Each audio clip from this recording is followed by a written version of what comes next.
el Instagram, bueno, los invitamos a que se vayan pasando al grupo de Facebook de la Escuela Latinoamericana, ya que la transmisión está en vivo desde allí, ¿ok? Por acá por Instagram la vamos a pasar también, pero se va a ver con mayor calidad de sonido y de audio por el Facebook, por la Escuela Latinoamericana de Trombón. Así que bueno, estamos en vivo desde la Escuela Latinoamericana. Estamos en vivo. Bueno, ya estamos en vivo. Creo estamos en vivo, don Miguel, Alejandro. Saludos. Un saludo para todos. Espero que estén muy bien en sus casas y estén guardando esto que hay que guardar, esta contingencia que hay que tener, y que en este ratito que vamos a tener, gracias a la Escuela Latinoamericana de Trombón, disfrutemos y estemos ahí en la casa. Vamos a traer el cafecito, el almuerzo, lo que tenemos que traer para estar escuchando esto que va a pasar hoy. Es importante para Latinoamérica, es importante el trabajo que hace Alejandro Parra desde la Escuela Latinoamericana de Trombón. Hoy vamos a pasar, la verdad que un espacio muy bonito, lo hemos preparado con mucho cariño, y creemos que don Miguel, que va a ser el entrevistador, está muy preparado para hacer lo que se está haciendo. La parte técnica la hemos revisado hasta donde hemos podido que quede lo más nítida posible. Las preguntas las pueden estar pasando con Alejandro en el Instagram, conmigo mismo y con don Miguel, pero yo soy el que voy a leerlas. Entonces, si quieren, las ponen ahí. Alejandro va a estar en comunicación conmigo interna, digamos, y para que salgan sus preguntas. Ya el maestro está en la espera para entrar al Zoom. En 15 minutos empezamos, él ya está listo para ingresar. Entonces, un poquitito como que nos cuenten ustedes.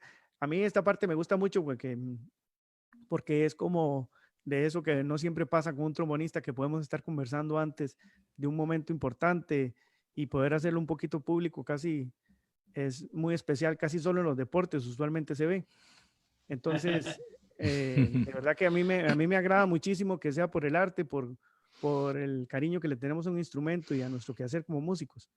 Eso me agrada muchísimo. Y si nos van contando ahí en los comentarios, lo que queremos ver es cuál fue el primer disco que escucharon de Alessi, en este caso, cuál es la pieza que más han escuchado, un poquitito de cuál fue su relación primera con la música del maestro Alessi.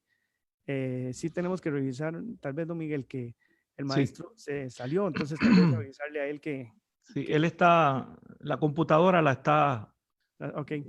Le está dando un restart. Ok, entonces ya casi estamos con él está a la espera.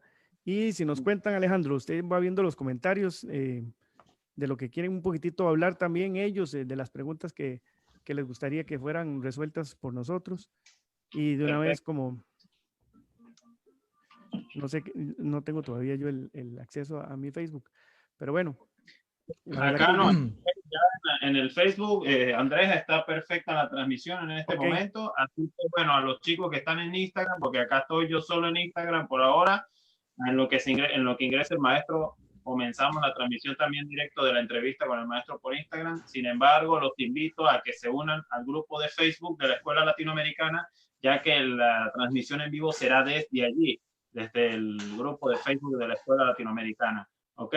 Así que lo pueden ver por Instagram también, el que no tenga acceso a Facebook, pero está en mejor calidad de sonido y audio por el grupo de Facebook.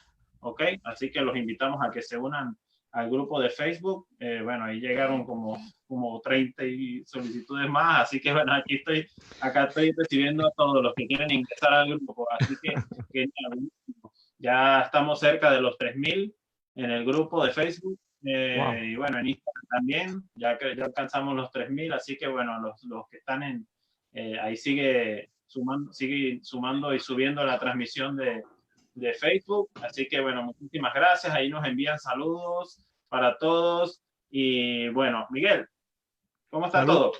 Todo bien, el maestro está esperando, está en su computadora, ya está casi listo.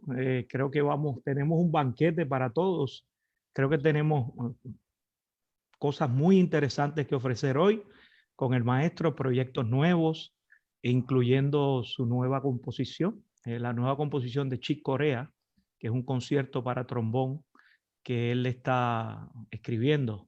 Lo va a estrenar de aquí a un año. Así que hay muchas cosas, muchas cosas. Sí. Chicos, una cosa que se me olvidó comentarles, y ahí nos pueden ayudar todos ustedes, porque la idea de hoy es batir récord.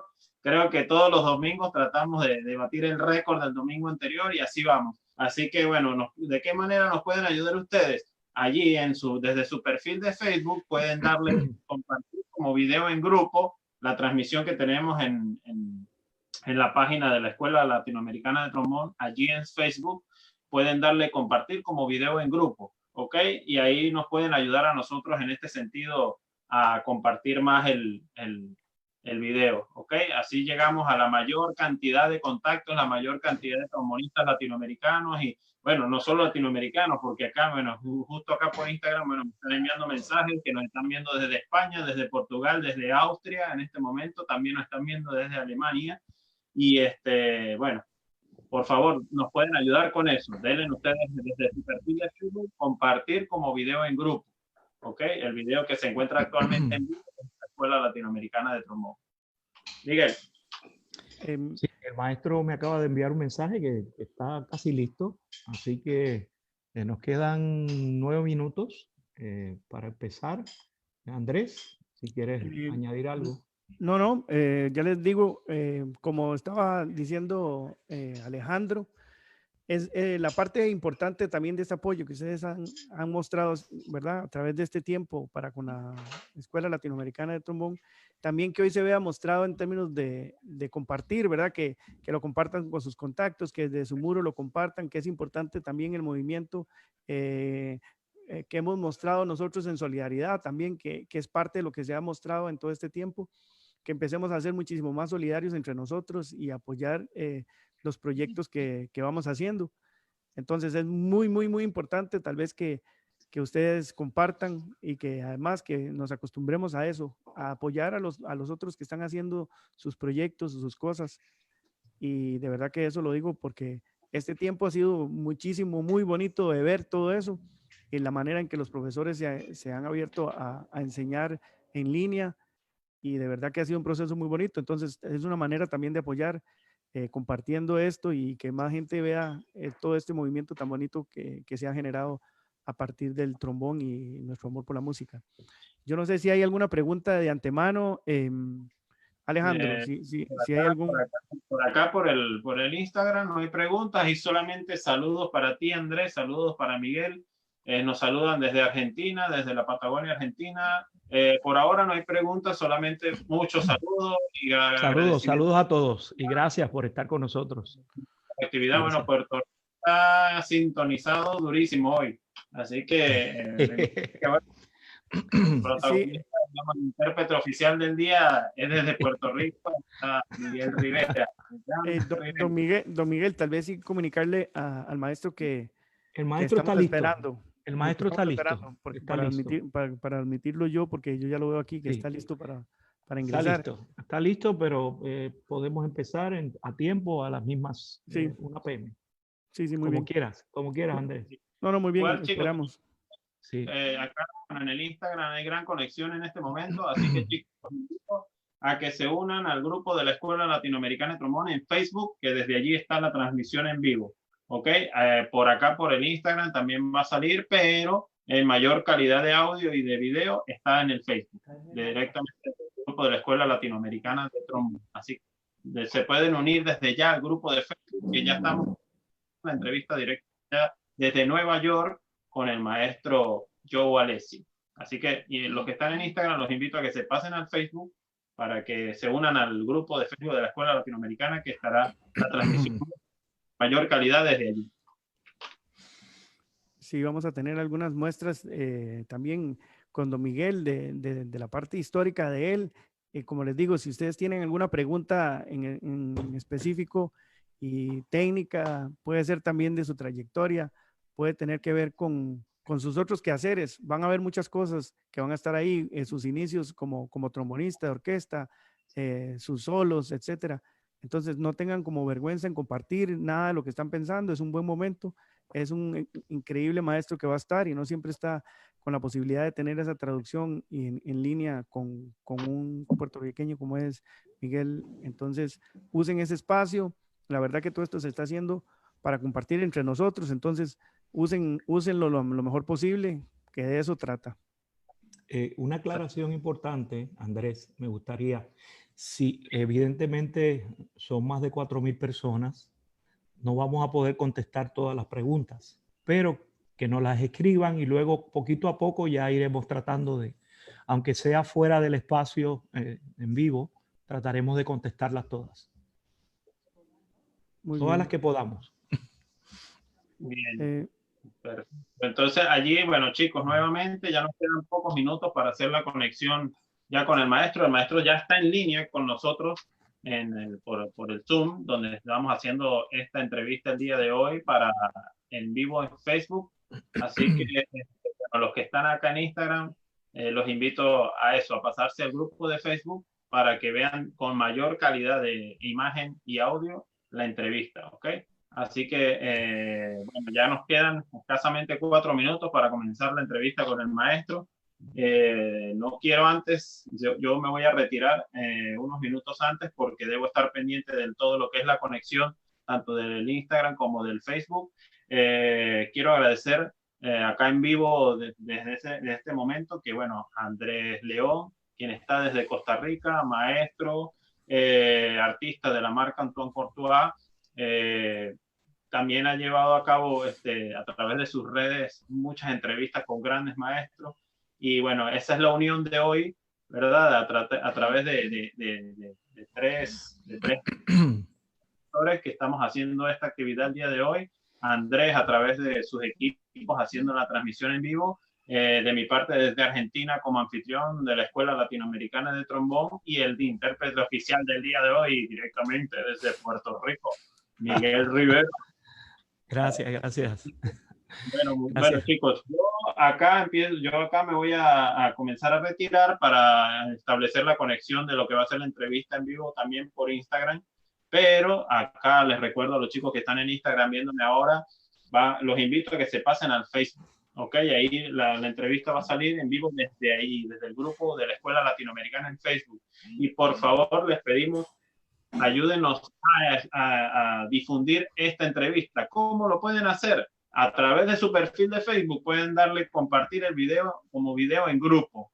Ok, entonces sus contactos también van a poder ver la entrevista con el maestro Alessi. Recuerden que al igual que nosotros, que Miguel, que León, que Andrés León, la mayoría de sus contactos son trombonistas o trompetistas o cornistas. Así que esto nos ayudarían mucho haciendo esta conexión en vivo también por video en grupo desde sus perfiles de Facebook. Así que bueno, los invito a los que están en Instagram. Voy a hacer un corte acá en el Instagram. Se queda Miguel y Andrés en vivo por la página de Facebook desde este momento.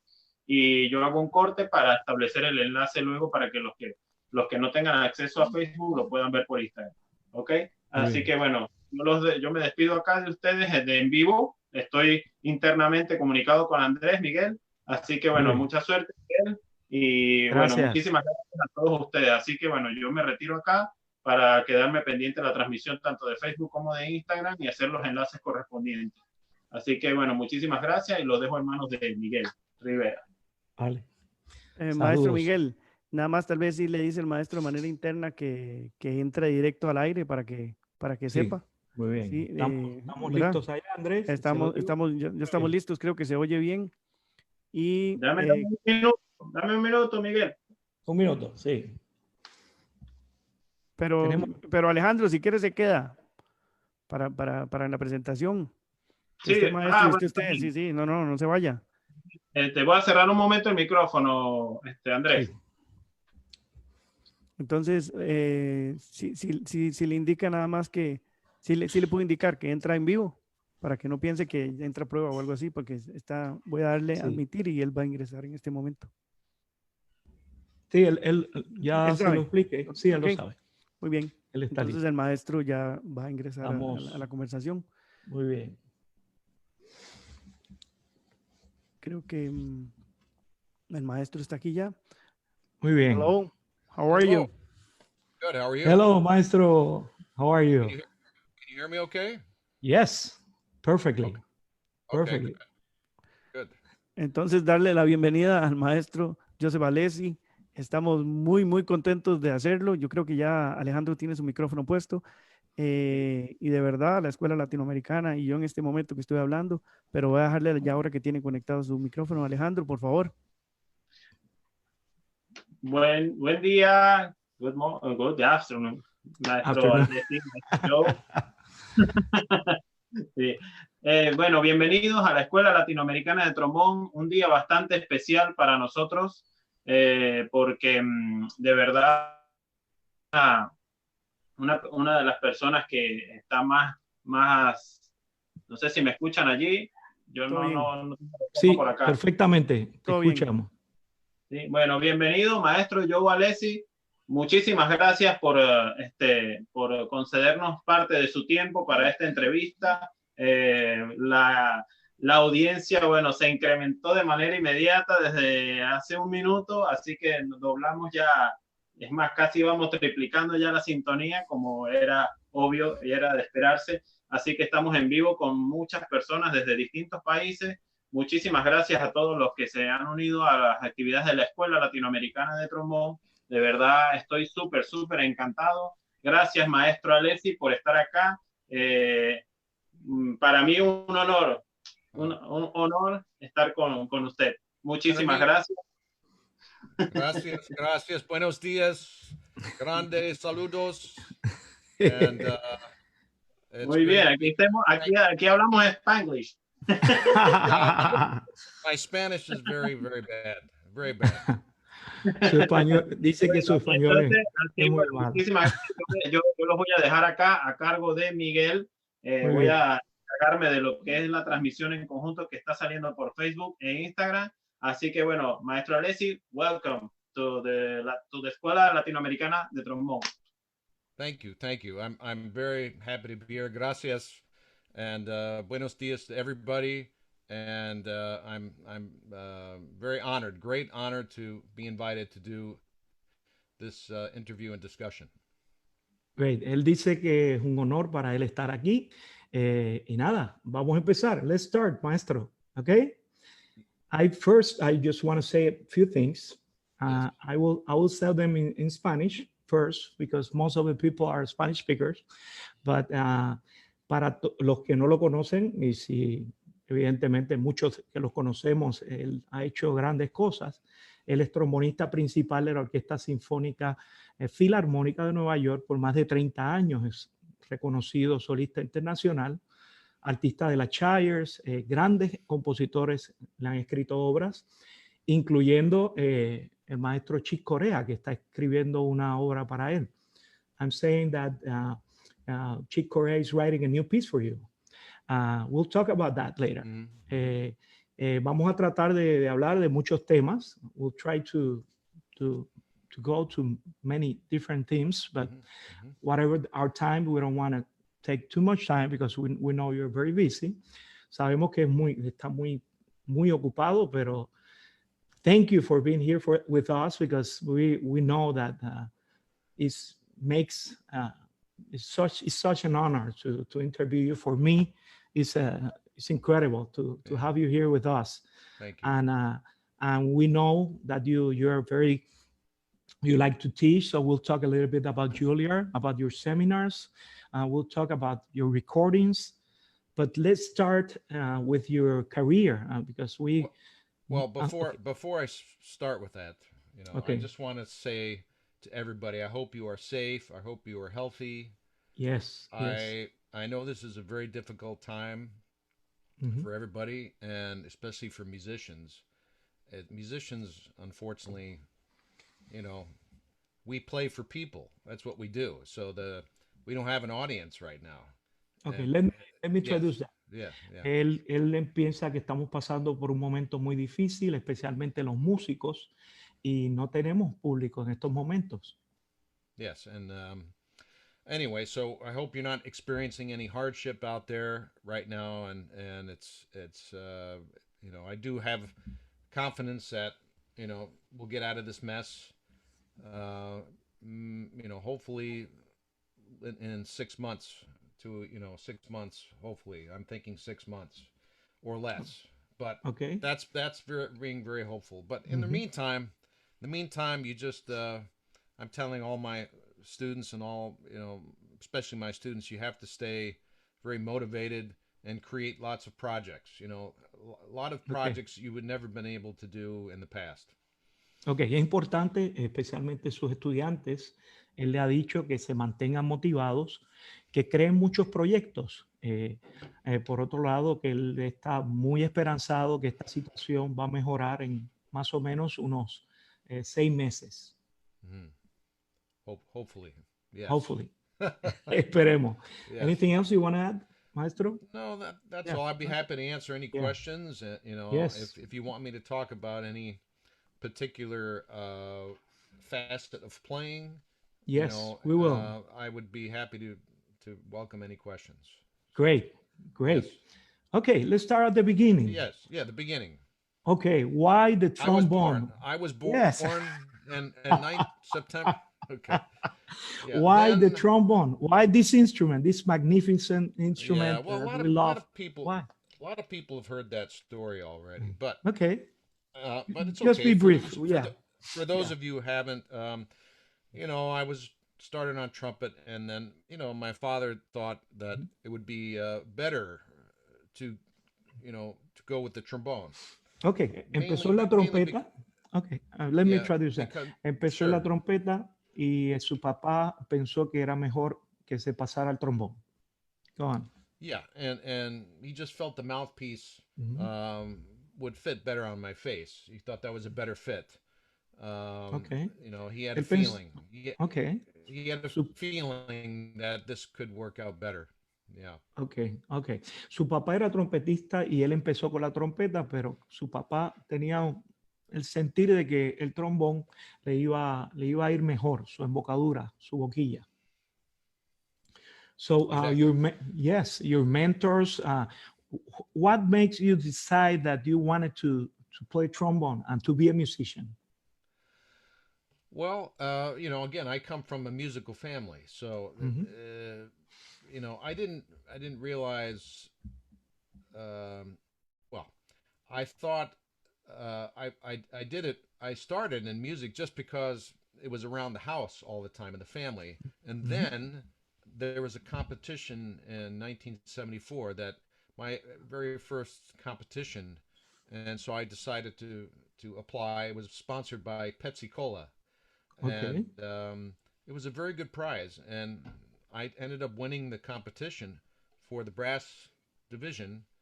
Okay. And so I was about 14 years old, and I said, okay, maybe that kind of cemented my confidence to you know, at that time to go into, you know, as a career, that I was going to do this as a career.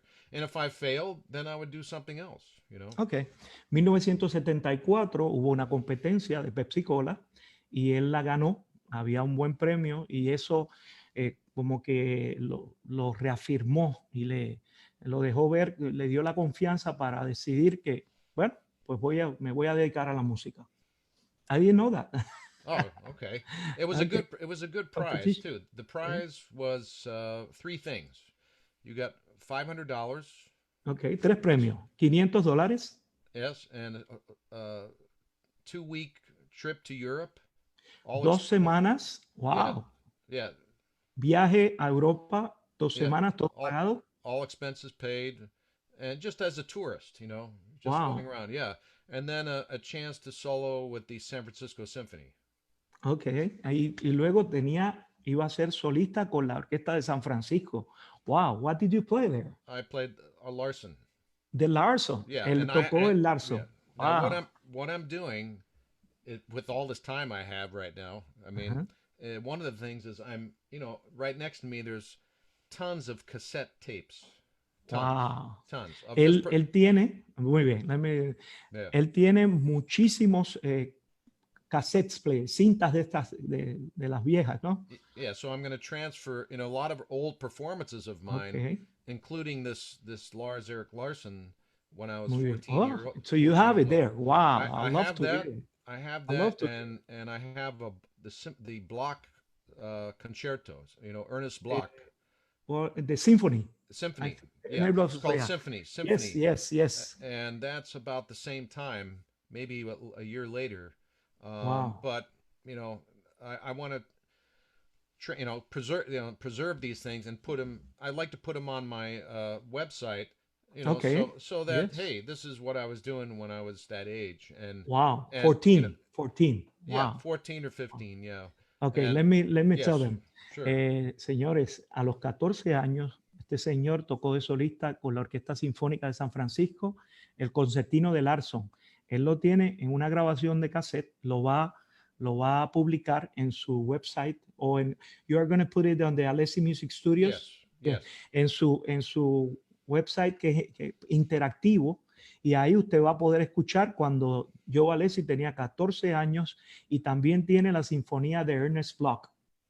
Yeah. Now, why am I putting that up there? I'm putting that up there to, of course, maybe inspire some younger players. Of course, to, hey, yes. let's get going. Let's work on some concerti and let's have a goal. Yes. A goal in mind to do that, but That's also, great. but also great. to see the mistakes I made. Okay. I made a lot of mistakes. So I mean, I doubt it. Well, there were you can see what I was doing at that time, and to learn, hey, maybe I want to try this or I don't want to try this. Okay. Él dice que es importante poner esos cassettes primero porque quiere ver qué errores cometió y quiere inspirar a los jóvenes de esa edad que se pueden hacer cosas como esta. Very nice. Wow. Yeah. Wow. Well, I'm trying to put up as many interesting things as possible for that. Yes. But anyway, after around that same time, I was studying with great teachers in the San Francisco area. I mean, we had amazing resources. We had the San Francisco Symphony. Yes. We had all these great trombone teachers. Miles Anderson. Wow. Was my teacher. Los Angeles Philharmonic. Yes. Yeah. Well, he was principal trombone in San Francisco Symphony. In San Francisco also. Yeah, wow. Yeah. So he was. I had some great lessons with him. Sí. Fantastic lessons. Great. Let me try this. Él dice que para ese tiempo él tuvo grandes mentores. Su padre, Miles Anderson, que tocó primer trombón en la Orquesta de San Francisco, y nada, tuvo buenos recursos.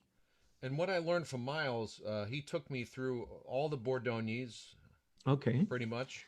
He took me, started me off on the Blazevich clef studies. Okay.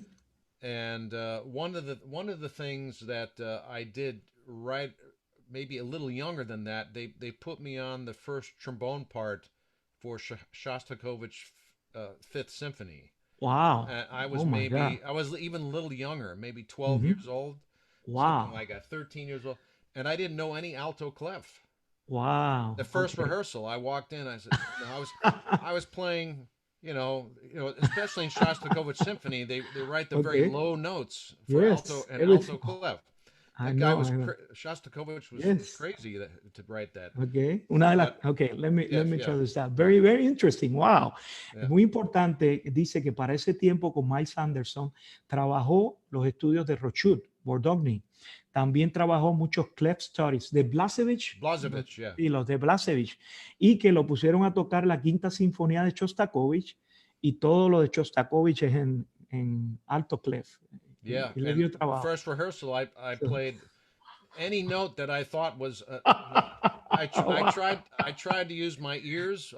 And just copy the older players. And the second trombone guy, he was in a senior in high school. A senior in high school, and so it was a crash course in alto clef. And but Miles also, we played lots of duets together. Okay, a lot of duets together. Con el maestro tocaba muchos dúos, y por supuesto cuando fue a tocar en la orquesta leyendo alto clef, pues se le hizo muy difícil y tocaba cualquier nota que su oído le dijera. But you have good ears. That's why you develop good ears. Well, maybe that day. Yeah. That helped. I was scared out of my mind. Great. Anyway, but then, Mark Lawrence was there around after Miles Anderson came. Mark Lawrence was Mark Lawrence, of course, yes. Who just retired from the Colburn School. He was a great teacher. Plus, also Ned Meredith, and then we had a Jacobs disciple. His name is Mitchell Ross. Michel Ross. Yeah, Okay. who a lot of people studied with. Ok, él también estudió con Mark Lawrence, que vino luego, Ned Meredith, y the Jacob students was Mitchell Ross. Mitchell Ross, Yes. otro discípulo de Arnold Jacobs. And That's great. And Dan Lipsey was also. Dan Lipsey también, otro maestro que tuvo. Yeah. Okay. Anyway. Great. Yeah. Great. So we know that you, after that, you won the job in San Francisco Ballet. Correct. But your biggest job by that time was the Philadelphia Orchestra that you played with. Yeah, I mean, before I went to college, I was already in the San Francisco Ballet Orchestra. Okay, yes. So antes de ir a Curtis, ¿verdad? Curtis. Before he went to Curtis. Yeah. Antes de Curtis, él ganó el trabajo en la San Francisco Ballet. Muy bien. Yeah, and that was a great education because I had this, I played second trombone in the orchestra, sitting next to Mitchell Ross and another good friend of mine, Woody Williams. Okay. Anyway, it was we played Nutcracker, 32 performances. Okay. Wow. We played probably a dozen performances of the Prokofiev Romeo and Juliet. Wow. Which is the greatest music on earth. Oh, yes, you like that. Okay. Prokofiev, Romeo y Julieta pudo tocar en el ballet de San Francisco con estos grandes artistas. Tocó también el Nutcracker 32 times. Yes. 32 veces. 16, I was 16 years old. Con 16 años ya estaba tocando el Nutcracker 32 veces. And then we did a lot of Stravinsky ballets. Okay. We did los ballets de Stravinsky. Yeah, we did the Fairy's Kiss. Fairy's Kiss, of course. Yes, which is a lot of first trombone solos. Okay. And we did the Scherzo from Mahler 5. They made it. Okay. They made a ballet out of this. También hicieron un ballet del Scherzo de la Quinta Sinfonía de Mahler. Wow. That was my introduction to Mahler. Okay. Esa fue su introducción a Mahler. Okay. Yeah. Okay, moving on. Yes. We have something for you to see here. Okay. When you start, no big surprises, good surprises. Okay, Andrés, si nos puedes ayudar por aquí, asistir con. This is a program that you play. Let's see if you remember this. Aquí estoy en un momento colocándolo. Okay. Les recuerdo a las personas que hagan su comentario, que compartan y que hagan sus preguntas, por favor. Aquí vamos a compartir en un momento.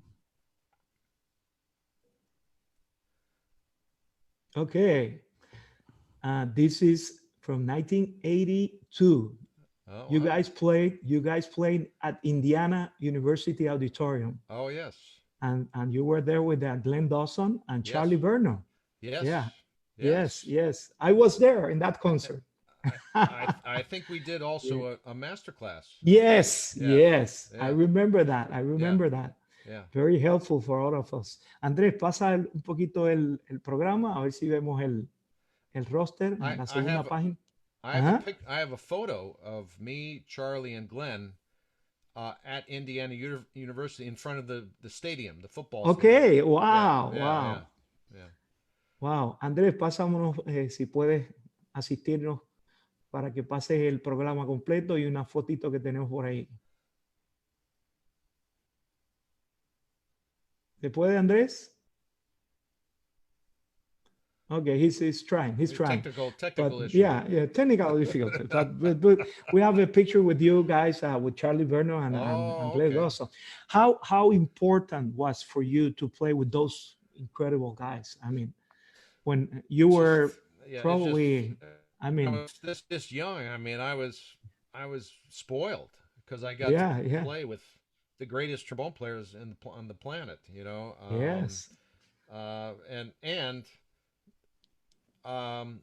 My teacher was, Glenn Dotson was a very influential teacher of mine at Curtis, as well as Dee Stewart,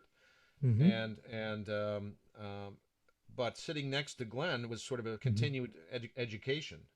That's great. Great. The education just kept going. Yes. And so I was green. There was a lot of.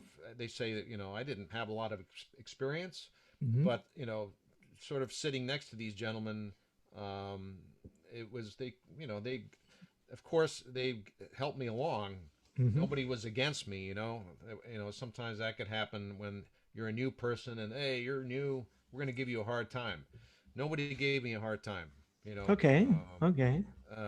So which was great. Yeah. I was blessed. Great. That's great. Yeah. That's great. Yeah. Okay. Moving on. Yes. You went to Montreal. We know you went to Montreal and then to New York Philharmonic, of course. And let's talk a little bit about your teaching. Of course, we know that you're the professor at Juilliard, but also you have your seminars. And I was blessed that I could go to those seminars. How important and what made you decide to do those seminars? Well, yeah. So when I went to Montreal, just going back a little bit, because it relates to that, I met my wife. That's where I met my wife. She was a viola player in the orchestra. Kathy, yes. And, we had children pretty much right away. And we have 2 beautiful children. Anyway, I was away a lot, doing events all over Tours. the place. Yeah. And my wife said, you're going all over the place. Why don't you just have everybody come to you? Oh yes, good idea. So that's why, and said we can even do it in Nyack.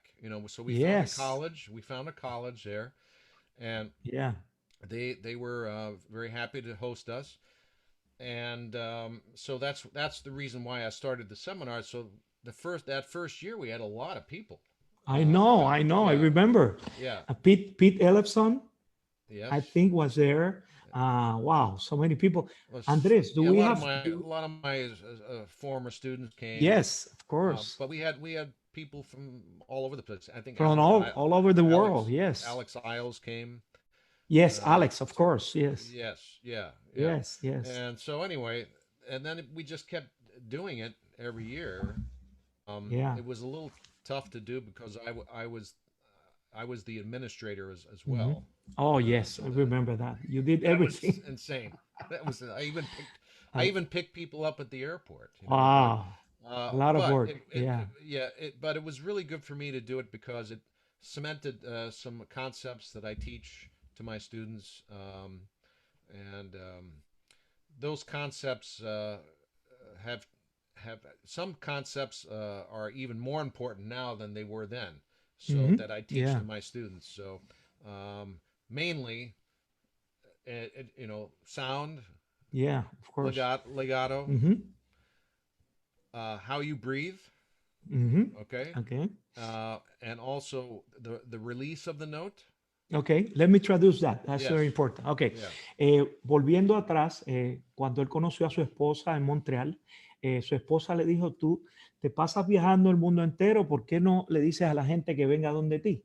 Y de ahí surgió los seminarios de Nyack, en Nyack, los seminarios donde muchos de sus estudiantes venían y personas del mundo entero. Yo tuve la dicha de ser uno de los participantes en el primero. Andrés, si puedes poner luego el programita, pero él enseñó y solidificaba ciertos aspectos de tocar como good sound, buen sonido, buen ritmo, afinación.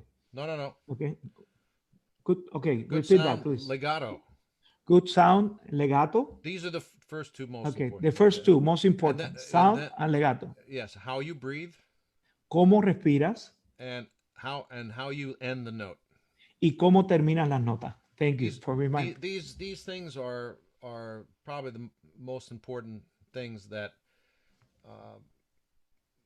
have to be in your playing. I think have to be part of your playing, and then we add, of course rhythm and intonation. And, let me get that. Yes. Esas 4 cosas él piensa que son las más importantes y luego entonces añade ritmo, afinación. Pero esas 4 cosas, let's repeat that. Sound, legato, how you breathe, y cómo terminan las notas. Exactly. Sonido, legato, cómo respiras y cómo terminan las notas. Esas 4 cosas, recuérdelo bien. Okay. So we can talk about that more. We have a little something here from that seminar, the first seminar. Okay. And I don't know if you remember. Let's see the program. Okay. No, that's the, Oh, that's no, the Philadelphia. that's the second one. That's the Philadelphia. Oh, yeah. Oh, there we are. That's a program from the first NIAC. David Tal was the soloist. Remember? Yeah. Yes. Bass trombonist from New Mexico. Yeah. That's a good. And good what thing year to was have. this? What year was this? It doesn't say. I think I pretty much know 2000 or 2001. I think. Yeah. Maybe. Right. Yeah. Yeah. Mm-hmm. Okay. Great. Tal vez podemos ir atrás a los anteriores. Si Okay, no te preocupes, Andrés. Vamos entonces para lo próximo. Let's see if you remember this next one. Okay. This next thing. Okay. Remember that you play the Nino Rota in Puerto Rico. You premiered that. Jaime Maestro Morales. Yes, Jaime fue el director, debutó con la orquesta. Esto es una reseña de un concierto donde el maestro tocó en 2003 el concierto de Nino Rota. Concierto de Nino Rota en Puerto Rico. I think that was my second visit to Puerto Rico. Maybe. Okay, sí, su segunda visita a Puerto Rico. The first visit to Puerto Rico, I think there was a brass festival that happened. Yes, I remember that. Él estuvo en un festival de brass, de metales, donde estuvieron todos los trombonistas de la Orquesta Filarmónica de Nueva York. Trumpet players also and everyone. Yes, I think Michael Sachs came. Yes, Michael Sachs, mucha gente. Phil Smith came? No, maybe not. Maybe not. Not exactly. Maybe no. I think Phil Smith came. Yeah, Phil Smith was there. Yes, Phil Smith was there. Okay. Yeah. Yes, I remember. I was in that concert. That was great. Great concerts. Okay, let's move on. Remember 2 years ago, we had a really great time. Remember that beautiful place in Spain? Yes, Granada. Remember this? Yes. Granada, yes. Fantastic. That was fantastic. Celestino Luna was the Amphitryon, and Inda Bonet was the organizer. Inda's a great organizer and great player. If he's listening, I want to say hello to him. Sí, como no, Inda, si estás oyendo. I want to say hello to all the people in this poster too. Salvador. Yes, Salvador. He's listening. He's listening. And Francisco Rosario. Francisco. Yeah. Felix. Remember Felix? Oh, Felix. Yeah. Hi, Felix. Felix debe estar escuchando. Felix, it's past your bedtime. Yeah. Andrés, por favor, ponle unas foticas de esas que tienes ahí. Yeah. Vamos a ver. He's got some pictures. Remember? Oh yeah. This is great. This is a great time together. Really great time together. Tuvimos un encuentro sensacional, and we had more than 200 trombone players there. Yeah. Because of you. No. Tuvimos más de 200 trombonistas en Granada, más de una veintena de profesores que estuvimos allí compartiendo con el maestro y yo, Alessi. You played the Nino Rota with the quintet. Yes, I did. Él tocó el Nino Rota con el quinteto. Sigue pasando fotos, Andrés. Sigue. That's the mafia capos. Yes. After a couple glasses of wine, maybe. Oh, yeah, después de un par de copas de vino. Sí, Andrés. A ver. Remember this guy? Oh, yeah. He was the winner of the young. Yes, Iván Plaus. What's his name? Yeah. Iván Plaus. Yeah, really talented. Yes. Very muy talentoso. Espero que esté escuchando, Iván. Saludos. What's he doing right now? He's doing great. He's doing competitions all over and practicing a lot. Great. Of course, in his home now. In his home. Yes. Me pregunta cómo está Iván. I want to say hello to him too. I did already. Te envía saludos el maestro Iván. Seguimos por ahí, Andrés. ¿Qué más tenemos? Vamos a ver. Salvador, Francisco, Vicente, Vicenzo. Yeah. It's a great faculty. Sí, seguimos, Andrés. A ver, ¿qué más tenemos? Oh, my God. Andrés, esa no iba ahora. Usted me dijo, seguimos. Sí, está bien. Puede. That was Garrison Golf Course. Yes, Garrison Golf Course. One of the most difficult courses. Yeah. Remember that? Since we saw that, how is it important for you to have a pastime to go away from the horn? I mean, can you tell us things like that? Because this is one way to do it, because you can you can just forget Relax. about everything. Yes, well, you forget of about course. everything. Of course. El Yeah, maestro dice que es importante de vez en cuando olvidarse del instrumento. Do you still take like a 1 month off in summer of the instrument? No, no, not much. I Not that used much. to. I used to. I maybe take 1 or 2 weeks off. Okay. Yeah. El maestro en los veranos se toma 1 o 2 semanas sin tocar nada para descansar un poco. Yeah. Okay. Yeah. Okay, maestro. I know your time is precious, but we have time. We have time, but we want to go, and I'm anxious to know about this new trombone concerto by Chick Corea. Right. So anyway, we all love Chick Corea, and we love his music. I had the pleasure to play with him in a Heineken Jazz Fest, and he's great. And if you bear with us, and if you can play a little bit for us, sure. if you. Oh my goodness! That will make. I'll play a little bit of the concerto, just a little bit. That will make our day. If you want to talk about it a little bit. Yeah, let me tell you how it came about. Okay. I mean, he didn't just come up to me and say, I want to write a concerto. Okay. What happened through Alan Gilbert, I met.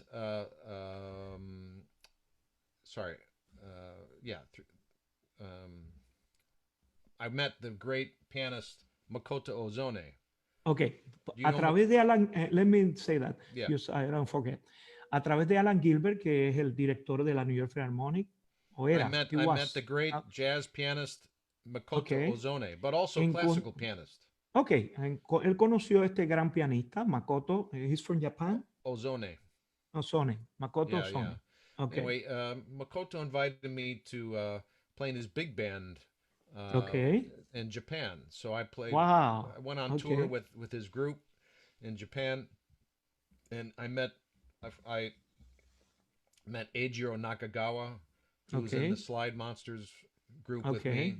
He's a trombone player. Okay. Yeah, Él lo invitó, Makoto lo invitó a tocar con su big band a Japón, y ahí conoció a otro trombonista de Slide Monsters. Yes, and anyway, so then.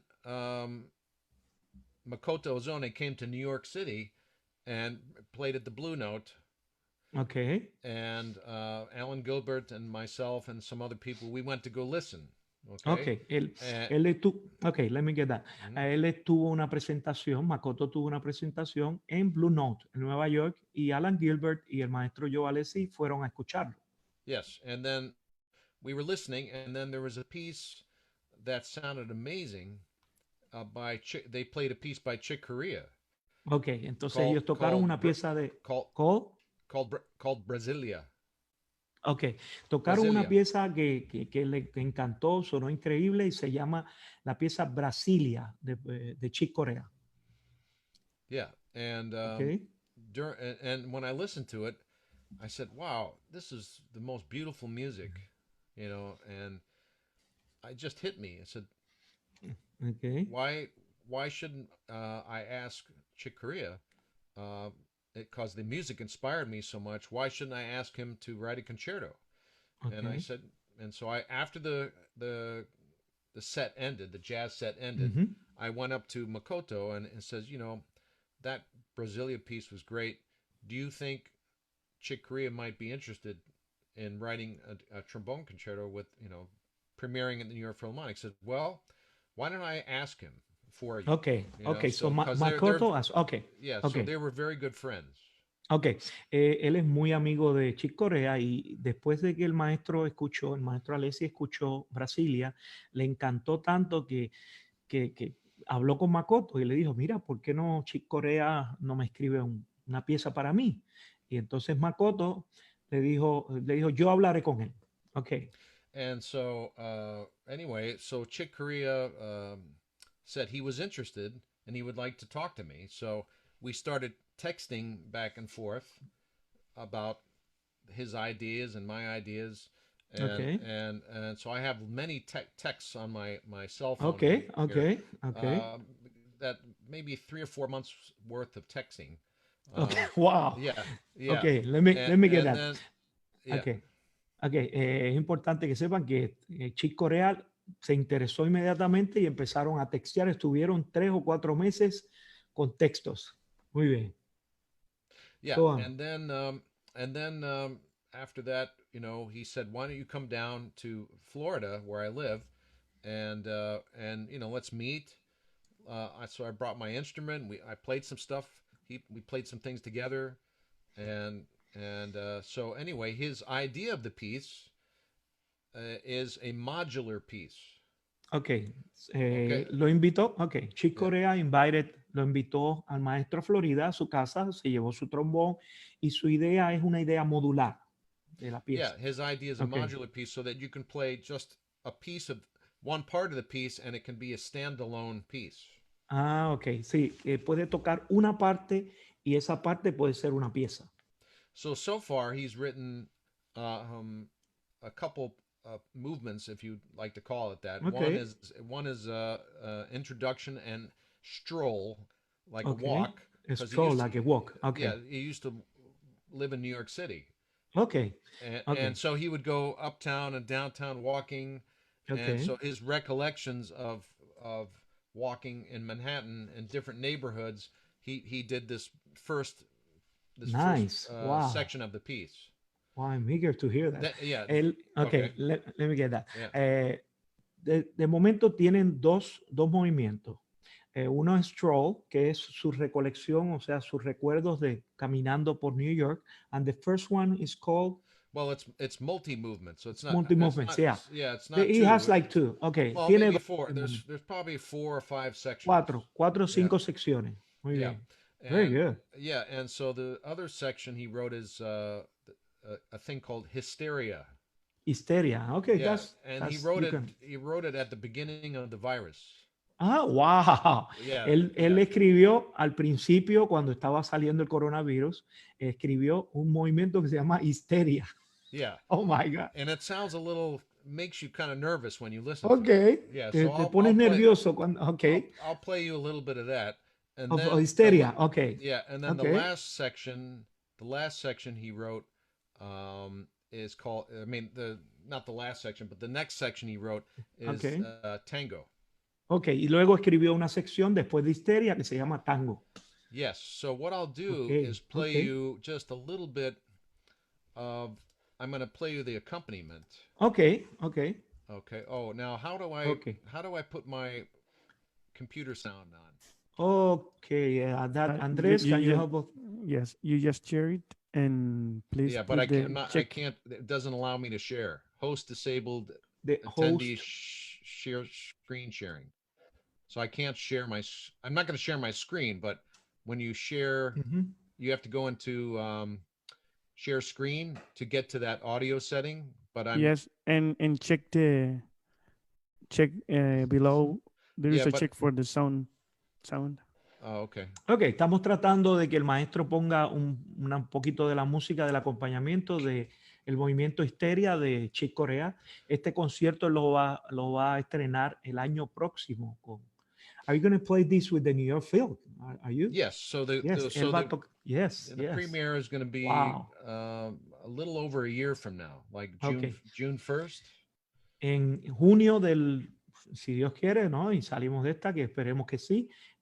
Junio 2021, él va a estrenar esta pieza con Chick Corea. Lo que vamos a escuchar, nadie lo ha escuchado todavía, así que esto es un estreno, básicamente un poquito de lo que él va a tocar con la New York Philharmonic, que es un nuevo concierto de Chick Corea que le está escribiendo exclusivamente para el maestro. Evidentemente. Yeah. So are they going to publish this concerto later on? I imagine. I'm sure. Yeah, there's a lot of people that would like to even do a wind band version of it as well. Ah, también. So se va a hacer, se va a publicar, inclusive se va a hacer una versión con banda de este concierto. So this is the computer version of it. Okay. Now let me know if you can hear it. Okay, let's see. Can you hear that? No. Okay. All right. So because the only way I know how to share that is if I share my screen. Oh, here we go. It's working now. Okay, here we go. Tell me if you can hear it now. Ready? Can you hear that? Sir. You have to check the computer sound. Yes. Before you share it, please. Okay. So you can't hear anything, right? Not yet. Oh. Not yet, but we're very patient. We don't. Okay. No. We're not going to. Oh, I went into share screen, and then it's share computer sound, correct? Yes, I imagine so. Yeah. But I'm not going to share my screen, right? No. Obviously. No. Okay. No. Can you hear this now?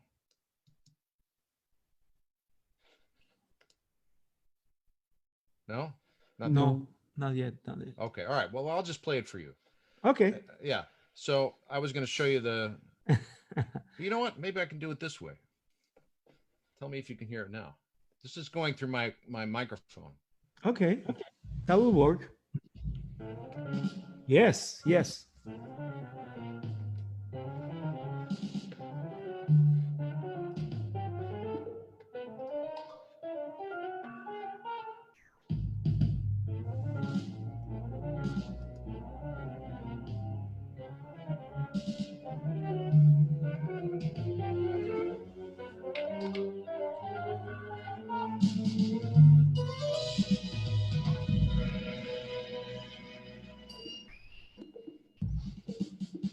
Anyway, there's a lot of percussion.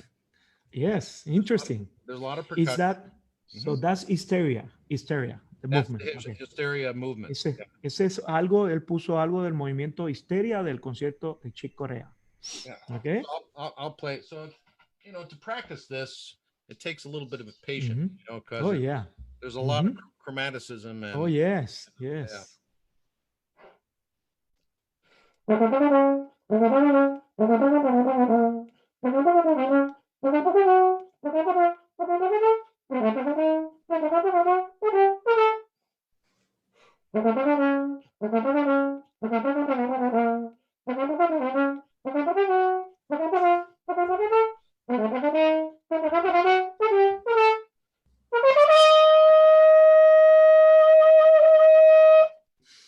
Wow. Yeah. That's great, Maestro. Yeah. Thank you for sharing. Yeah. How can you do that without warming up? I don't know. I don't recommend that. Okay. Don't get a good warm up. Was that an E flat? A high E flat? That was a high E flat. Okay. My ears are okay now. Yeah. Great. Thank you so much for sharing that with us. The other funny thing is that, when I got the music, people ask me, how do I learn things so quickly? And I'm kind of a maniac when I learn things. Okay. I want to learn it and learn it, very slowly, of course, always go very slow first. Okay, let me get that to the public, especially for the young trombonist. Yeah. Es muy importante que cuando usted vaya a aprender algo, el maestro dice que es como un maniático, pero tiene que aprender lento, tiene que hacerlo muy lento. Él nos recomienda tocar esas notas agudas sin calentar, pero ya ustedes ven que un año antes él está ya practicando algo que va a tocar en junio. No hemos llegado a junio y ya está practicando. I'm just saying that you're practicing this 1 year, even so. Yeah. It's so important to be prepared. Like you always. I want to get the piece into my mind and in my body and my the memory here, of course. Yes. And so I wrote in all my alternate positions, because there's of course, a lot of alternate positions. A lot of chromaticism. A lot of chromaticism and how it fits. And anyway, I just go at it, just sort of playing 2 bars at a time. Okay. Just 2 bars at a time. That's it. Okay, let me traduce that. Yeah. Es muy importante que vaya 2 compases a la vez. Eso es todo. Hay mucho cromaticismo, para aprendérselo tiene que anotar las posiciones alternas. Que es muy importante esto, que vayas con calma, con mucha paciencia. Yeah. And I just sit there and just play it over and over again. Okay. Over, until it's almost, I don't need the music, so I can just sing it. Okay. Él lo toca una y otra vez hasta que no necesite la música y que lo pueda cantar, que lo tenga en la mente. That's very important. Yeah. Now, I can tell you that since my daughter's staying here with us right now for a little bit until everything calms down. Okay. But she went, Good idea. Yeah, she went hysterical Okay. because she heard me practice it over and over again. So, Ok, yeah. su hija se está quedando con ellos claro, evidentemente por la pandemia y hasta que las cosas se normalicen un poco, y dice que se está poniendo histérica porque lo oye estudiando una y otra vez. That's so important. I mean, you have always practiced so much and a hard worker, and many people say that it's talent, but it's really hard work, isn't it, Maestro? Well, what do you think? Over the years of Juilliard students, you know, there have been very extremely talented students, but then there's also the students that are not maybe quite as talented, but they you know, I've seen this happen where they will work hard and they surpass the most talented students sometimes because they're learning. Okay. They want to learn. Sometimes the most talented student, if it's the right person, they want to learn too, and they can be amazing. But sometimes there is a mental block or a wall, so that the student doesn't want to learn. You know, there's something that the student doesn't want to take in as much information. And so, yeah. Okay. Let me traduce that. Okay. Es muy importante. Él ha tenido muchos estudiantes en Juilliard y evidentemente ha tenido unos muy talentosos y otros que no son tan talentosos, pero estos que no son tan talentosos han sobrepasado a los talentosos porque han seguido persistiendo y aprendiendo. That's so important, Maestro. That's great. That's great. Yeah. Okay, let's move on. We are very excited to know about this new instrument that you have, and we like to know how did you get together with the company, how did it develop, and especially for me, and I think many people would like to know what qualities do you want in an instrument for you to play. And let me traduce that. Le estoy preguntando sobre su nuevo trombón, el trombón Shires, cómo ha hecho con la fábrica para desarrollarlo y cuáles son las cualidades que él ve en un instrumento para entonces escogerlo. Let us know, please. Yeah, well, as you know, Steve Shires used to work for Edwards. Yes, I know. So I knew him. We're friends, and I found his insights into instrument making very interesting, and I've always been interested in what he's doing. Even when he left Edwards, I was very interested, and I actually tried some instruments out maybe 10 years ago. Okay, let me get that. Yeah. Okay, él, como ustedes saben, pues Shires trabajó con la Edwards y inclusive cuando se fue, él siempre ha estado interesado en sus ideas y sus conceptos, y aún cuando se fue, él también probó algunos instrumentos. Yes. Yeah, and so I've always been interested, and you should be interested. Everybody should be interested in trying other instruments. You know, here's one instrument I played forever. You can do that, and certainly I have. And when I played Bach, I played Bach for a long time. Yes. And I played Edwards for a long time. Of course. And you know, it wasn't that I was, you know, every 10 years the alarm goes off. It's, I must play a new instrument. No, it's not that. But I'm curious. I'm always curious what people are making. So anyway, this recently I tried, maybe last summer, I tried out some horns, and you know, I was curious, and I really liked how it felt. I like the craftsmanship. Craftsmanship. I like the balance of the instrument as far as how it feels in your hands. I liked everything was put together correctly. So you know, they really thought about it, was designed and engineered well. Also the response. Response. Let me get that. Yeah. Es muy importante que uno sea curioso. Él dice que siempre ha sido muy curioso, y todo el mundo, todos debemos ser curiosos de probar nuevos instrumentos, cosas nuevas para aprender, ¿no? Y le gusta el craftsmanship, que es la forma de que lo hacen. The second one is how it's put together. cómo está puesto todo, cómo está unido. Which is almost the same thing. And then how it feels in your hands, the balance. Cómo se siente el balance. Yeah, and we know that this the heavy in the front, our instrument is so heavy. Yeah. So el balance es muy bueno. And just then, felt nice in your hands. Okay. And then response. La respuesta del instrumento. Ease of response. Okay, easy response, which que es que suena muy fácil. And then the sound. The sound was something I wanted to. I had a sound in my head that I've been thinking about, and this matches much more closely to that concept. Okay, el sonido, que es muy importante, y el sonido que él tiene en su mente, este instrumento, se acercaba más a su concepto, a lo que él tiene en la mente.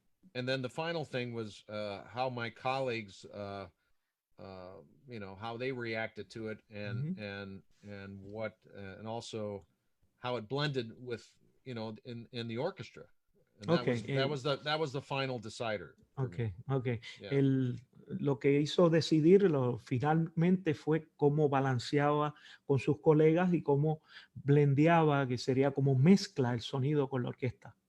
Yeah, and you're probably asking, what is it about the sound? Well, I think it's maybe not as big of a sound, but it's the quality of the sound is more to my liking. You know? Okay, la calidad del sonido, is it more clear or something like, you know? Clear, but just a nicer quality, you know. Él dice que el sonido de este instrumento es mucho mejor para él, mucho más bonito. Yeah. Great, that's great. Okay, let's move on, because we have, unfortunately, we don't have much time, but we'll try to cover. Yeah, sure. Let's talk about Alessi Music Studios. I recommend that to all my students. Oh. Vamos a hablar de los Alessi Music Studios, y es importante este trabajo interactivo del maestro. This is like a book on internet that they can have you. Yeah, es como un libro en internet. Let's talk about that, please. Well, yeah, I in this modern times, you know, first of all, around this time, in many people's careers, they'll write some kind of book, perhaps, you know, because you have a certain amount of knowledge and experience.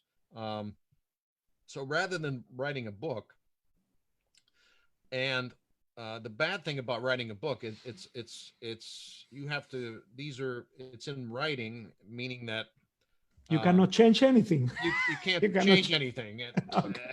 Okay, and let me get add the most. Of course, the most important thing, you can't add to the. Okay. Your Let me get that to the people. Unless you write another book, you know. Of course. Él dice que para esta época, ya a su edad, todo el mundo ha escrito un libro, pero el problema de escribir un libro es que no puedes añadir nada, no puedes cambiar nada. So, okay. And also, rather than wasting trees, you know, where a book is, you know, I just thought that this could be an ongoing book, one that goes on for 20 years. Okay, perhaps. Great. And, you know, I'm just adding content and ideas and some exercises and concepts, but also interactive things like, you know, like the warm-ups, and we have a way to practice with an orchestra, which I think is important. Oh, yes, the orchestra machine, machine. Which I think is one of the reasons why I had the idea of that, is because some people were showing up at auditions and not knowing the piece. Okay. You could tell that they didn't know the piece. They didn't know the tempo. They didn't know, you know, some, you know, style of the piece, perhaps. Yes. Or they don't have the intonation of the piece. So like let me get that to. So when you play with an orchestra, you know, you can hear, of course, the harmonies, and you can, you know, and this is I think great for your education. Yeah, especially now that we cannot go out, we cannot play True. Muy importante. El maestro dice que mucha gente llegaba a audiciones y se notaba que no conocían la pieza. En este Alessi Music Studio, que es un libro interactivo, puedes tocar con una orquesta, puedes trabajar afinación, puedes saber cómo él practica, calentar con él. So how do you, there is a special also for students now? Yeah, well, during the virus time, we lowered everything to half price. Okay. Yeah. Ahora mismo hay un especial para entrar a Alessi Music Studios a la mitad del precio para los estudiantes, que entiendo que es muy importante, especialmente ahora que no se puede salir de la casa. I mean, I would love not to charge anything for it, but we have overhead, we have of course, we have internet fees, we got. I know, we know. And yeah, so. But for $25 a year, it's not a bad deal. What is that? That 10 cents a day, something like that. I mean, I'm not even sure what that. No, it's less than 10. Yeah. Bueno, por 10 centavos al día usted tiene Alessi, tiene videos, puede tocar. Incluso, can you play duets with? Duets is. We're just about duetos. To put it, so what we're gonna do. I'm working on these projects right now, but there's going to be duets for level 1, level 2, and level 3 players. Muy bien. Va a haber duetos. Very easy duets, some very more difficult duets, and middle of the road duets. Yeah. Va a tener duetos de primer nivel, segundo, tercero, va a haber de todo. So you go to alessimusicstudios.com. Is that right? Yes, and that's how you sign up. Yeah. Por favor, si está interesado, pues suscríbase. I think it's a good time now for questions. Let's see if we have some questions. Sure. Andrés, can you help us with some questions, please? Sí, voy a hacerlas en español, ¿está bien? Para que usted las traduzca. Sí, yo se las traduzco a él. Hay una pregunta que lo que dice es, ¿cómo piensa la técnica de su mano derecha y cómo la trabaja para legato y detaché? Okay, maestro. They want to know how you work your right hand technique, slide technique for legato and detaché, which is or staccato. Yeah, staccato. Yeah. I have different ideas about that, but so when you're in legato, it's important to move the slide at as late as possible. Okay, para el legato lo más importante es mover la vara lo más tarde posible. I'm a natural slur player. Okay. Él le gusta las ligaduras if I'm doing a F major naturales. Scale, if I do a F major scale. Okay. Hold on. Va a ser una escala. Okay.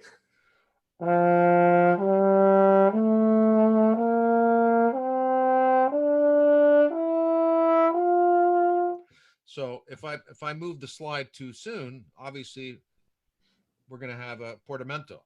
Okay, si mueve la vara muy rápido, va a tener portamento. Okay. So I'm always waiting. I'm always waiting now. If you can't hear the portamento, then you must record yourself and play it back at half speed. Okay, si no escuchas el portamento, tienes que grabarte a la velocidad más lenta. A la mitad de la velocidad para que escuches el portamento. Yeah. So, every trombone player should, for 10 minutes a day. Okay. Students should and professionals should practice, record it, and play it back at half speed. Todo trombonista, todos los días por 10 minutos debe grabarse y escucharse a la mitad de la velocidad. Yeah. Yes. And then for détaché, I think it's important that there's a zone, a place, a time. Here's the time that you can move the slide. When you play détaché. Okay, para tocar détaché o staccato, pues hay un momento preciso. Which is this moment? Which one is? Well, I have an exercise. I have an exercise. It's called the hot note exercise. Okay, ahí tiene un ejercicio, se llama la nota caliente. That's right. Caliente, like your record. Yes, caliente. Right.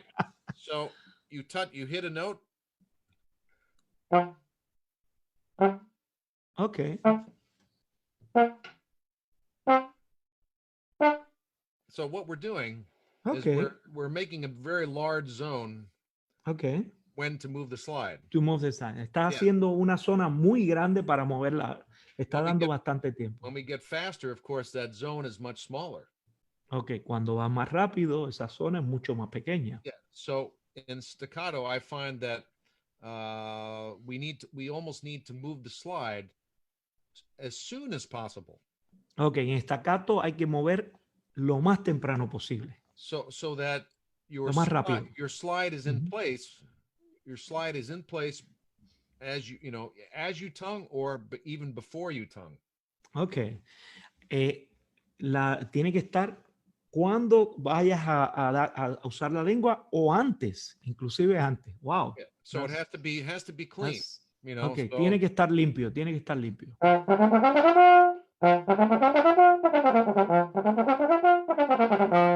So Wow. Yes. So I'm trying. Yeah. That zone is still very defined where that is, and Okay. I'm moving the slide right here. So anyway, Okay. that's That's very clear. Yeah. And they have that. Andrés, ¿alguna otra pregunta, por favor? Sí, hay dos preguntas más que creo que se pueden pasar dependiendo Sí, del seguro tipo. que sí. Dice, ¿cómo trabaja con los estudiantes la zona de problema entre el registro medio y el agudo? Okay, Maestro, they want to know how you work with students, the medium and high register. medium and high register. Yeah, I guess, yeah. Oh, okay. Well, like I said, if you want to work on the high register, the sound has to be good in the middle register and the low register. And the low, okay. Yeah. Si quieres trabajar en registro agudo, el sonido tiene que estar bien en todos los registros. Yeah. Okay. The high register is based on a bass. You Okay. have to have a bass. Okay. Necesitas Necesitas una base. Okay. Just like the Egyptian pyramids. Okay. Como una pirámide egipcia. Right. The base is very large, and then the top is, Claro, smaller. la base es muy ancha y lo de arriba es más pequeño. Yeah. So you have to, first of all, you have to make sure that, your embouchure is correct and that you're making a really rich, full sound. Ok, tu embocadura tiene que estar correcta y tienes que hacer un sonido rico, un sonido. Yeah. And so I like to work on octave slurs as a good test. Okay. To see if you're doing things correctly. Okay, una buena prueba es slurs, ligadura. Octave slurs. De octavas.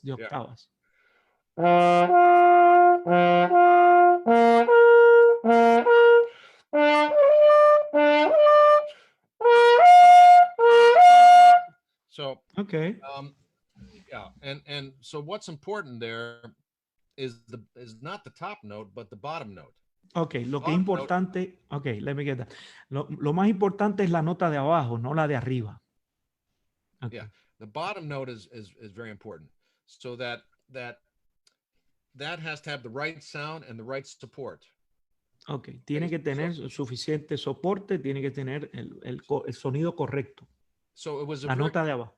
It was a very good question because yes. I just did those types of slurs from the middle register, and I worked my way up. But all of the bottom notes were very well formed. Okay. There wasn't any unfocused sound. So if the sound is unfocused in that normal register, tuning note B flat, well, none of my students will get to play in the upper register until that happens. And I'll be honest, there are occasional students that I've had that just are not physically able to play in the upper register. There's a few of them. I try to get people to play in the upper register, but I've had a few students where that just didn't want to happen. Okay. But I teach them all of my concepts, and so sometimes it's not possible. Okay. Sí, a veces no es posible que algunos estudiantes tengan el registro agudo, pero volviendo atrás, I think what you said before, the focus sound, tienes que enfocar el sonido tiene que estar enfocado abajo para que entonces las notas de arriba salgan mucho mejor y con buen sonido. Yeah, the concept that I just did with the octave slurs, if you picture yourself on a diving board, you're going to jump in the swimming pool, and you're on the spring diving board. Yes. And you stand on the very edge, and your first motion is to go down. Ok, si estás como en una piscina donde tiene un trampolín, la primera moción es go down, ir abajo para entonces subir. The energy is created when you go down, and then when you jump up, it's pretty easy. Yeah, la energía es creada cuando brincas para abajo. Cuando vas para arriba es muy fácil. Yeah. Okay, very good question. Yeah. Next question, Andrés. Sí, nos pregunta Sergio Simóes, otra persona que tiene. Sergio, también, sí, saludos, Sergio. Nos pregunta que cuáles son sus inspiraciones musicales. Okay, your musical inspirations, maestro. What inspires you? What inspires you? Yeah, well, Chicorea concerto. Of course. Yeah, of course. In the past, it's been people like JJ. Every time I listen to JJ Johnson. Okay, JJ Johnson. Every time. Yeah, every all time. of us, of course. Yeah, and it's just the way he did his playing. It was just, first of all, he had a very rich sound. Yes, yes. You know, JJ Johnson tenía un sonido tan rico. Very rich sound. He could have played in a symphony orchestra.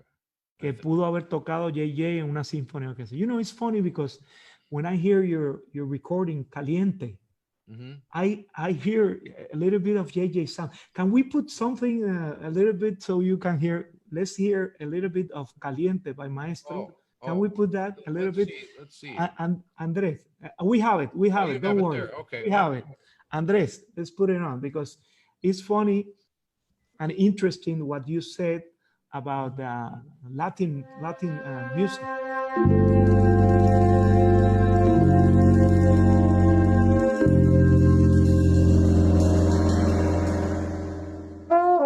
The trombone, I think, belongs in the Latin genre. There's so many great salsa bands, and I've always wanted to be in a salsa band. I love the sound of a salsa band. So, and also hearing the sound of the two trombones with the Latin rhythms and is a classic Latin sound. And just frankly, the rhythms are just incredible.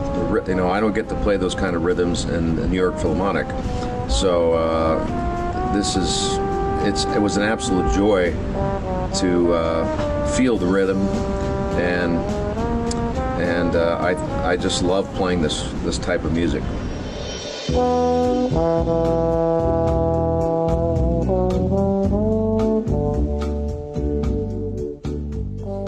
Well, Mr. Ferro approached me in Italy. We were at the Santa Cecilia Orchestra Hall, and he said, I have a tune that I composed called Caliente. And so I went in a practice room, and put on headphones, and he had a microphone, and I just started recording almost instantaneously. And so the track Caliente actually was recorded in Italy. That's the only track that I recorded not in my own home. So it's kind of an interesting project. I never met any of the rhythm section at all.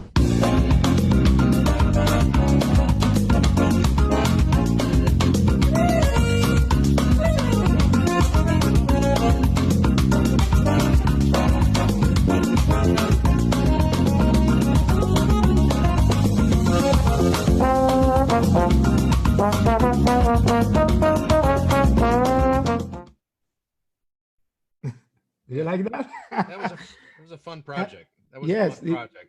Yes, I love that album. And you know, I still haven't played in a salsa band yet. Oh, but you will. I assure you.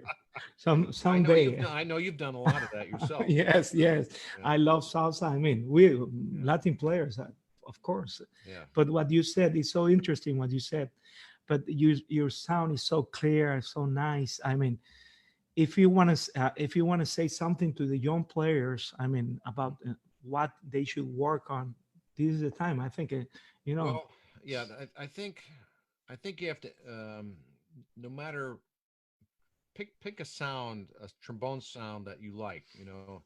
whether it be you know, Charlie Vernon or Ricardo Casero, or you know, whoever that is, whoever you like to listen to, whoever you like to listen to, and Christian Lindbergh, and put on headphones, and or even put on speakers in your house and play along with these people. You know, play the Grandal with so and so, and play the David with this person, and try to imitate with the sound. You know, so I know I have a lot of people coming up to me and said, "Oh, you know, this record you put out, this was so important to me," and I play with, you know, I play it all the time. You know. You know, that's no guarantee you're going to be a terrific player, but these things can help by imitation. Oh, yeah, of course, yeah. You know, that's great. And then when I listened to JJ back then, I tried to play like him. You know, and I think he probably was my biggest influence. You know, so yeah, by imitation, and get yourself with a good teacher who understands sound. You know, somebody who has a good sound themselves.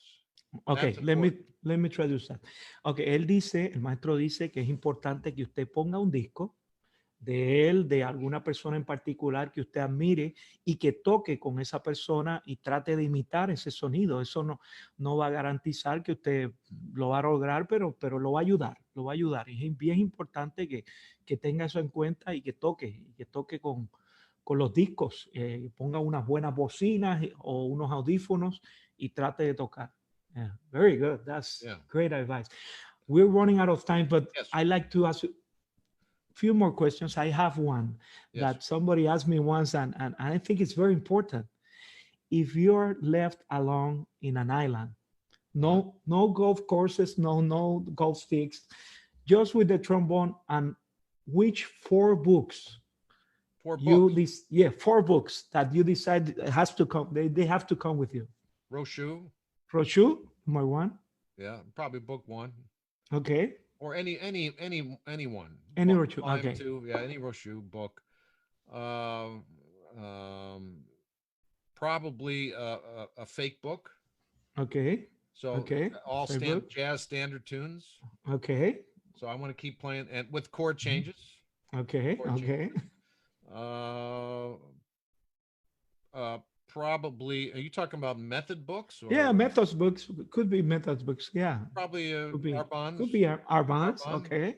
Okay. And one more. Wow, this is tough. Probably the Bach cello suites. Bach cello suite. Okay. Yeah. Let me traduce that. Okay. Le pregunté al maestro que si lo dejaran en una isla desierta solamente con el trombón y tiene que escoger 4 libros, él dice Rochut, un libro de cambios de jazz, el Arbans y Bach cello suites. Okay. Yo creo que eso, they understand that. Yeah. Maestro, I don't want to. I mean, I don't want to be. I know you have another commitment, and we really love you. I could be here all day, but we know you have something else. Yeah. Thank you so much for playing for us. Thank you so much. This is a dream come true for me to interview my mentor, one of my heroes, alone up there with Michael Jordan and Tiger Woods. Thank you. I think you're. I think Tiger Woods should be your next guest. Oh, if you can get him. But thank you so much. Thank you, Miguel. Thank you, Andres. You're welcome. Thank you, Alejandro. Thank you so much. Yeah, and yes, be safe out there. And yes. And before you go, anything else? A little bit more advice for these young players, or I mean, whatever. I would just say, if get inspired, you know, like if you practice with no inspiration, that's important. Then you're just a robot, you know. Okay. You need to listen to music. Listen to Maria Callas. Okay, Maria Callas. To Luciano Pavarotti. Okay. You know, one thing I did about Pavarotti when he started to become, he made all his records with London Records. Remember those came out? Yes. And I put it on in my car I was so inspired when I heard this. Okay. I Wow. was sing along with Okay. Pavarotti. I thought by Wow. maybe singing along, I would become Pavarotti, you know? Okay, let me get that to the Yeah, public. Él dice que es importante que usted tenga algo de inspiración. Escuchar a María Callas, a Luciano Pavarotti, él ponía un disco de Luciano Pavarotti y cantaba con él. Porque si usted practica sin inspiración, se convierte en un robot. Y eso no es bueno. Yeah, that's great advice, man. Yeah, That's yeah. So really maestro. find something Yes. you get inspired with, some player or singer or sax player or whatever, and Okay. hey, here's a solo a sax player played. I'm going to learn this on trombone because I love it, you know. And you gotta find something you love. Okay. You know, it doesn't have to be classical music. It could Yeah, be yeah. jazz, it could be anything. It could be salsa, could be everything, salsa, jazz, yes, you know. whatever. Whatever it is, whatever it is, play along with it and you know, try to be that player. Claro, consiga algo que lo inspire, un saxofonista, salsa, jazz, algo que de verdad que usted ame, Thank you so much, Maestro, and it was an honor, a pleasure. I'm so, oh my God, I'm overwhelmed. Yeah. And I really, I hope I can make it to that premiere of the concerto by Chick Corea. I hope so. It sounds very interesting, and I'm sure it's going to be great. And one more thing. Yes. Alessi seminar. I mean, 2021 maybe. Where? Well, Italy. we're talking about that now.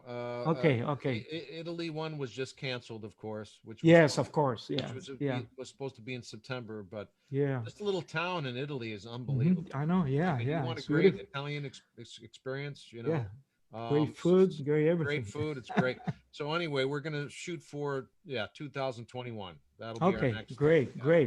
And people, let me say this in Spanish.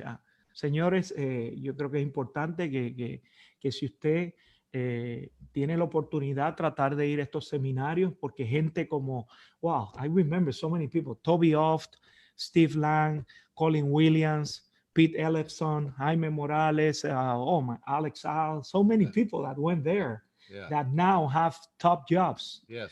So tanta gente que fue ahí que con el maestro, o sea que, to tell you the truth, I think you're a master of masters. And thank you so much. Thank you.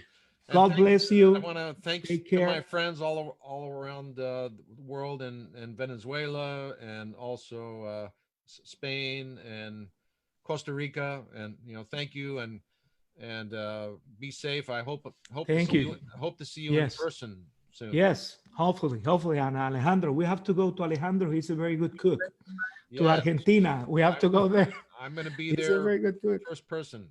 Yeah, of course. Yeah. Thank you. A big hug, my friend, and take care. Take care. Thank you. Bye. So long. Bye. Bye. Alejandro, lo tenemos aquí. Thank you. Ya se nos fue el maestro, pero sigue Alejandro con nosotros. Alejandro está ahí con Miguel. Alejandro está por aquí. Sí. Ahí nos vemos. Creo que ahora sí, ¿no? Sí, ahora sí te vemos. Bueno, encantadísimo, Miguel, de verdad que gracias. Impresionado, creo, con todos los que están en este momento conectados con nosotros. Así que, bueno, primeramente, agradeciéndote este esfuerzo. Gracias, Andrés, también, quien estuvo allí pendiente de toda la parte logística de la conexión. Claro. Sí, señor. Bueno, muchas gracias a todos quienes estuvieron. Tuvimos aparentemente, una sintonía súper altísima en el Instagram pasado. Qué bien. A pesar de que tuvimos el corte habitual de Instagram, en Instagram llegó un momento que, sobrepasamos los 1000 y acá no me quiero ni imaginar cuánto pueden. Acá está, creo que 3 veces más. Así que, muchísimas gracias, Miguel. Muchísimas gracias, Andrés.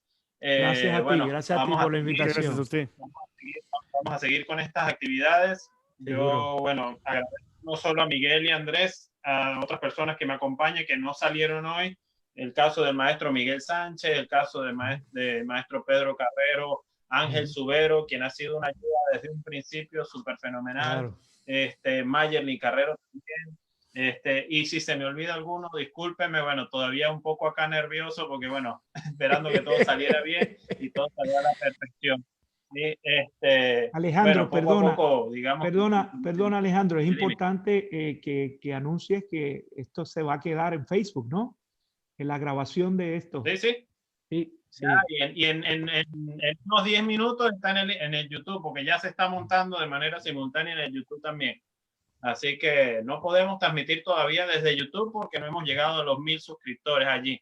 Así que eso depende de ustedes, de los seguidores, que lleguemos a las 1000 suscripciones en el YouTube y ahí podremos hacer la transmisión desde allí, que va a ser mucho mejor y es en mejor calidad y lo podemos hacer de manera simultánea por Instagram y Facebook. Así que depende de la ayuda de ustedes, que nos ayuden a suscribir a 1000 personas en el canal de YouTube. Así que bueno, todos los videos de todas las entrevistas los han ido viendo poco a poco, se van después de la entrevista, a los minutos ya está colgado en el muro de la escuela de la Escuela Latinoamericana y en Facebook y en el YouTube. Así que bueno, nada, no me queda más que agradecer a todos, muchísimas gracias. En minutos les paso estamos publicando la cartelera de la semana que comienza mañana, así que bueno, les adelanto, bueno, les digo el nombre del próximo domingo. Bueno, el próximo domingo estaremos con Sultan King. ¡Wow! Sultan. ¿Okay? Sí. Y el próximo domingo de arriba un francés, ahí te la dejo. Muy bien. Muy bien. Alejandro, creo que yo... Dime, Alejandro. Sí, no, que voy a ir, vamos a ir cerrando la transmisión. Agradecerle a cada una de las personas que hizo consultas. Se trató de hacer esto lo más ordenado y que quedara muy bien para ustedes. Traté de llevar las preguntas en el orden que me fueron llegando. Entonces, si no llegamos a alguna, fue por una razón de tiempo, pero todas se apreciaron de la manera más alta. Así que vamos despidiendo la transmisión, Alejandro. Agradecerle a la Escuela Latinoamericana de Trombón estas oportunidades que nos da a todos. Y nada, decirles hasta luego. Muy bien. Gracias, Andrés, por todo. Gracias, Alejandro. Hasta luego, Miguel. Hasta luego, Alejandro. Hasta luego. Cuídense.